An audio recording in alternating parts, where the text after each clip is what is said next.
Assalamualaikum warahmatullahi wabarakatuh. Perkenalkan, nama saya Muhammad Alfarizi dengan nomor induk mahasiswa 7202520007 dari kelas akuntansi A. Pada hari ini, saya akan mempresentasikan materi mengenai laporan arus kas dengan metode tidak langsung. Baiklah, mari kita masuk ke pembahasan yang pertama. Definisi laporan arus kas. Laporan arus kas adalah laporan keuangan yang menggambarkan arus kas masuk dan keluar selama suatu periode tertentu. Berikutnya ada manfaat laporan arus kas. Yang pertama, yaitu memberikan informasi yang memungkinkan para pengguna untuk mengevaluasi perubahan dalam aset bersih entitas, struktur keuangan atau likuiditas dan solvabilitas, dan kemampuan mempengaruhi jumlah serta waktu arus kas dalam rangka penyesuaian terhadap keadaan dan peluang yang berubah.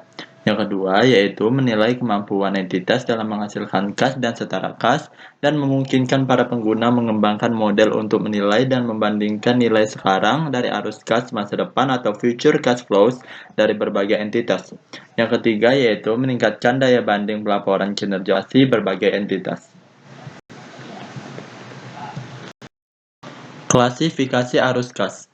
Yang pertama, yaitu ada operating activities atau aktivitas operasi, yaitu transaksi-transaksi dan kejadian-kejadian yang akan menentukan laba bersih. Yang kedua, ada investing activities atau aktivitas investasi, yaitu transaksi-transaksi dan kejadian-kejadian yang berhubungan dengan pembelian dan penjualan securities, property, plant, equipment, dan other assets, biasanya tidak untuk dijual kembali. Yang ketiga, ada financing activities atau aktivitas pendanaan, yaitu transaksi-transaksi dan kejadian-kejadian di mana kas diperoleh dari atau dibayarkan kembali kepada pemilik dan kreditur.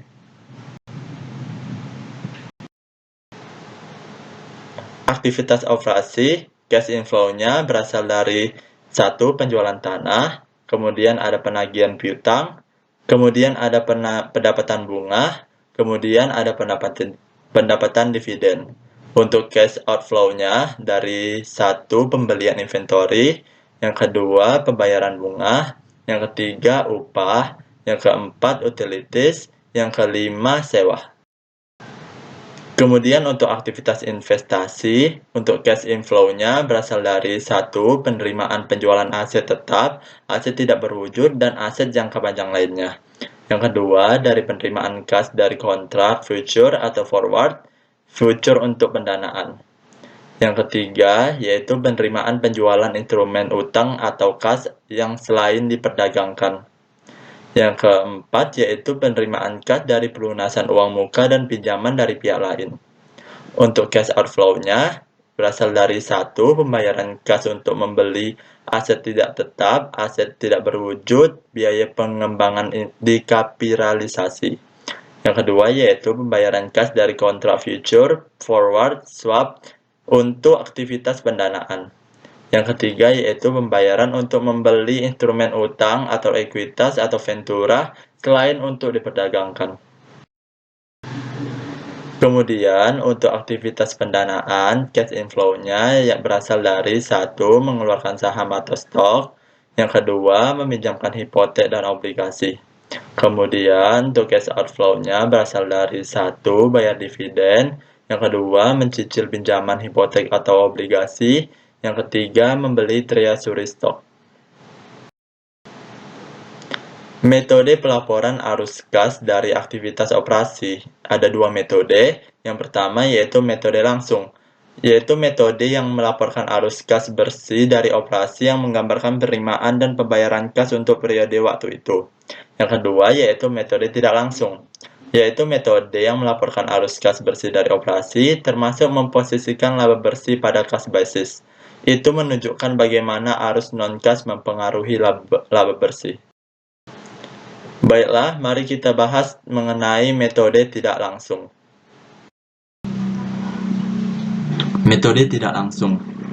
Penyajian aktivitas operasi berdasarkan laba atau rugi neto yang disesuaikan dengan mengkoreksi pengaruh transaksi non-kas, penangguhan atau akrual dari penerimaan atau pembayaran kas untuk operasi masa lalu dan masa depan, dan unsur penghasilan atau beban yang terkait dengan arus investasi atau pendanaan.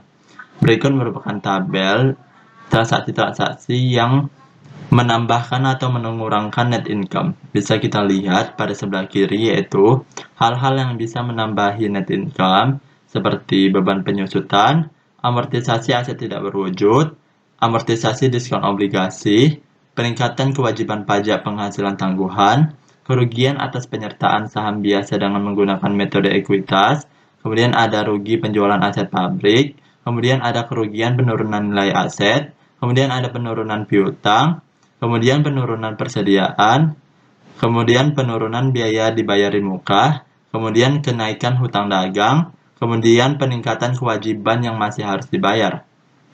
Kemudian untuk sebelah kanan ada hal-hal yang bisa mengurangi net income, seperti amortisasi premi obligasi, kemudian ada penurunan kewajiban pajak penghasilan tangguhan, kemudian ada penghasilan atas investasi pada saham biasa menggunakan metode ekuitas, kemudian ada keuntungan penjualan aset pabrik, kemudian ada kenaikan piutang, kemudian peningkatan persediaan, kemudian kenaikan biaya dibayari muka, kemudian ada penurunan hutang dagang, lalu ada penurunan kewajiban yang masih harus dibayar.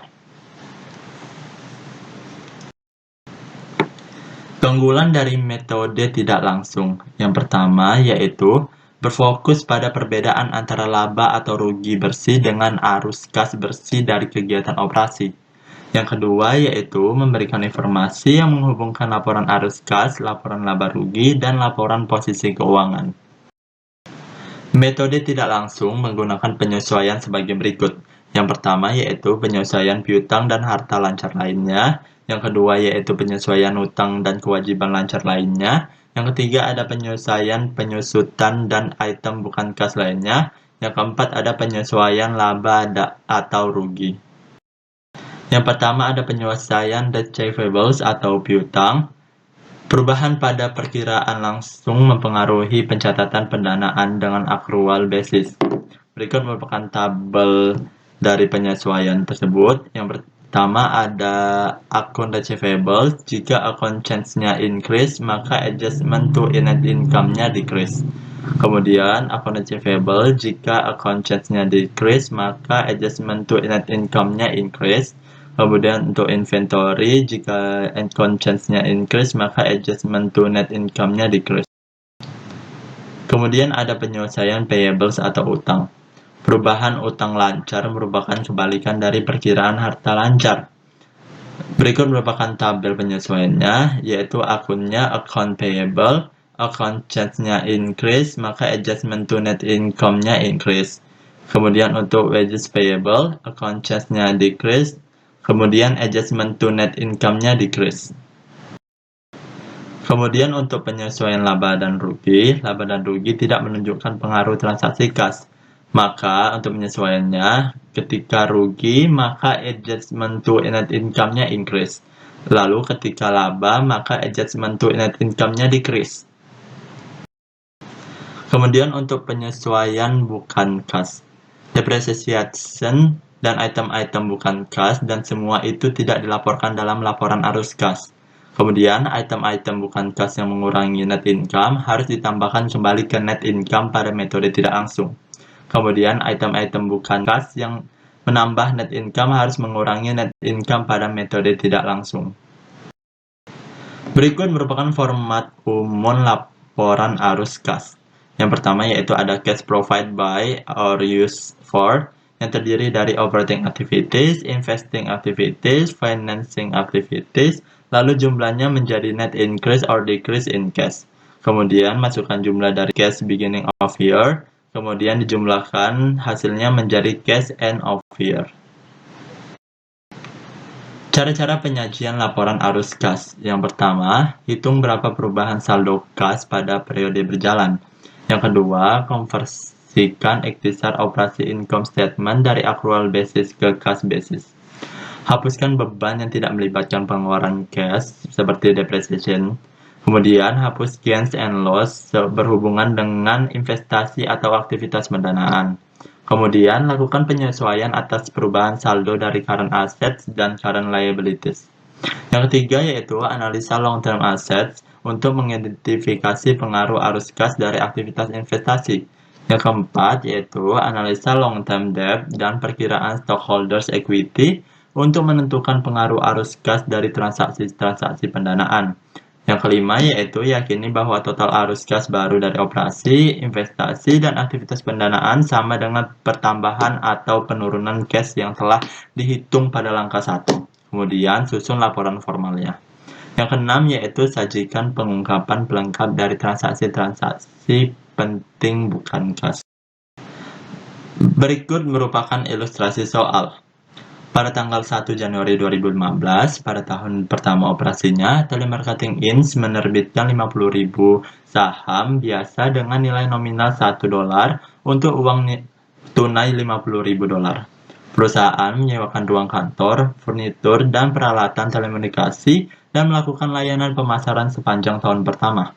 Pada bulan Juni 2015, perusahaan membeli tanah seharga $15.000. Berikut merupakan laporan komparatif perusahaan posisi keuangan pada awal dan akhir tahun 2015. Bisa kita lihat pada Statement of Financial Position. Untuk asetnya, land-nya pada Januari 2015 sebesar $0, kemudian pada 31 Desember 2015 sebesar $15.000. Ini berarti land mengalami kenaikan sebesar $15.000. Untuk accounts receivable-nya pada 1 Januari 2015 sebesar $0, kemudian pada 31 Desember 2015 sebesar $41.000. Hal ini berarti account receivable-nya mengalami kenaikan sebesar $41.000. Kemudian untuk cash pada 1 Januari 2015-nya sebesar $0, kemudian pada 31 Desember 2015-nya sebesar $31.000. Hal ini berarti cash mengalami kenaikan sebesar $31.000. Kemudian untuk total asetnya pada 31 Desember 2015 sebesar $87.000. Kemudian untuk equity and liabilities, untuk share capital pada 1 Januari 2015 sebesar $0, kemudian pada 31 Desember 2015 sebesar $50.000. Hal ini berarti share capital mengalami kenaikan sebesar $50.000. Untuk retained earnings pada 1 Januari 2015 sebesar $0, kemudian pada 31 Desember 2015 sebesar $25.000. Hal ini berarti retained earnings mengalami kenaikan sebesar $25.000. Untuk account payable pada 1 Januari 2015 sebesar $0, kemudian pada 31 Desember 2015 sebesar $12.000. Ini berarti account payable mengalami kenaikan sebesar $12.000. Kemudian untuk total equity and liabilities pada 31 Desember 2015 sebesar $87.000. Kemudian kita lihat pada income statement-nya. Untuk revenues-nya sebesar $172.000. Untuk operating expense-nya sebesar $120.000. Maka income before income tax-nya sebesar $52.000.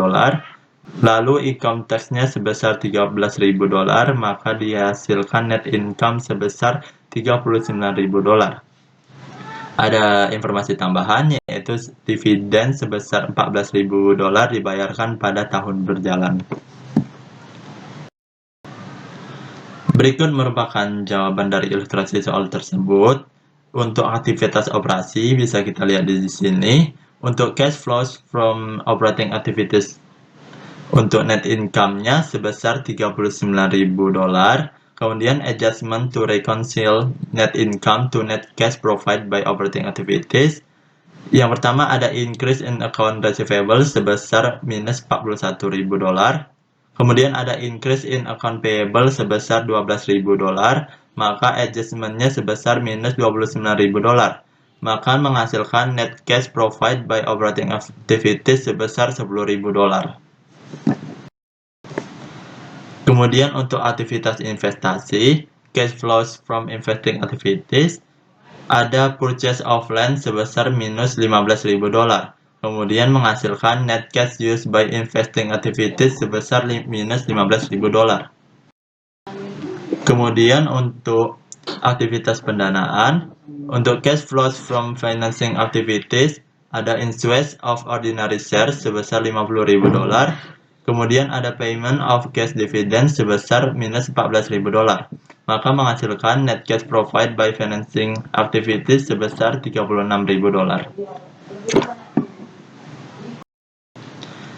Kemudian berikut merupakan hasil dari laporan arus kas pada akhir tahun 31 Desember 2015. Bisa kita lihat di sini untuk net cash provided by operating activities-nya sebesar $10.000.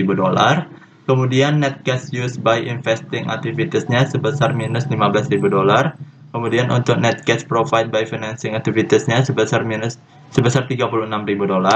Kemudian menghasilkan net increase in cash sebesar $31.000. Cash at beginning of year-nya sebesar $0, maka cash at end of year-nya sebesar $31.000. Baiklah, itulah tadi penjelasan saya mengenai laporan arus kas dengan metode tidak langsung. Apabila ada kesalahan dalam penjelasan saya mohon maaf dan atas perhatiannya saya ucapkan terima kasih. Assalamualaikum warahmatullahi wabarakatuh.